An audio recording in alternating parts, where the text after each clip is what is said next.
Le Seigneur soit avec vous. Et avec votre esprit. Évangile de Jésus-Christ selon saint Matthieu. Gloire à toi, Seigneur. Veuillez vous asseoir. En ce temps-là, les pharisiens, apprenant que Jésus avait fermé la bouche aux Sadducéens, se réunirent. Et l'un d'entre eux, un docteur de la loi, posa une question à Jésus pour le mettre à l'épreuve. Maître, dans la loi, quel est le grand commandement? Jésus lui répondit, tu aimeras le Seigneur ton Dieu de tout ton cœur, de toute ton âme et de tout ton esprit. Voilà le premier commandement. Et le second lui est semblable. Tu aimeras ton prochain comme toi-même. De ces deux commandements dépend toute la loi ainsi que les prophètes. Veuillez vous mettre. Acclamons la parole de Dieu. Louange à toi, Seigneur Jésus. Veuillez vous asseoir. Nous sommes habitués à entendre cette page d'évangile. Le Seigneur Jésus nous répète le premier commandement que nous connaissons très bien. Tu aimeras le Seigneur ton Dieu de tout ton cœur, de toute ton âme et de tout ton esprit.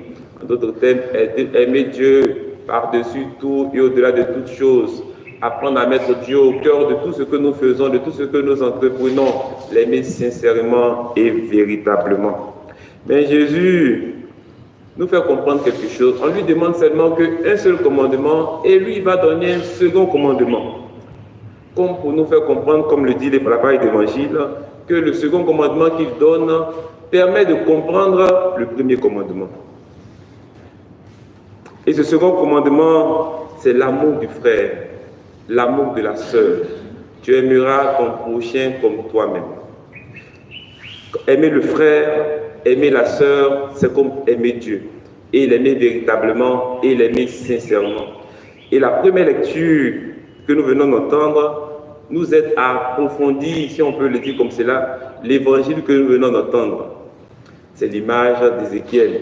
Ézéchiel qui est au milieu de beaucoup d'ossements. Et puis, au milieu de beaucoup d'ossements, véritablement, le son lui dit, ces ossements qui sont là, prophétise sur ces ossements. En d'autres termes, ouvre la bouche et agit. C'est ça le prophète. Le prophète, il parle et il agit au nom de Dieu véritablement pour que des choses se manifestent. Donc, prophétise pour que véritablement ces ossements-là reprennent chair et ces ossements-là aient l'esprit pour véritablement se mettre en mouvement.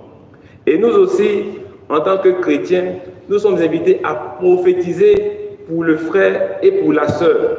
L'amour du frère, l'amour du prochain, c'est ça.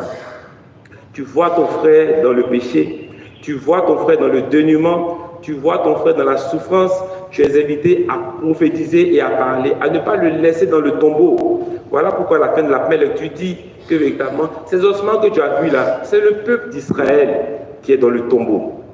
Donc pour moi, je vois véritablement des situations où je suis appelé à prophétiser parce que par mon baptême, je suis prêtre, prophète et roi. Donc je dois ouvrir ma bouche et agir véritablement pour que le frère reprenne le bon chemin parce que j'ai constaté qu'il est dans le tombeau. Il faut que je prophétise.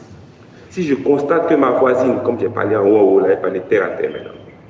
Si je constate que ma voisine ne fait que multiplier les avortements dans le quartier et que nous tous nous sommes au courant et que personne ne part dans le quartier, moi en tant que prophète, parce que j'ai constaté qu'elle est dans le tombeau, je dois ouvrir ma bouche, prophétiser et agir véritablement pour que cette voisine-là change de comportement. C'est ça le prophète. Donc aimer le prochain, c'est ça. Et l'amour de Dieu passe par le fait que nous avons de l'attention pour ses frères et pour ses sœurs.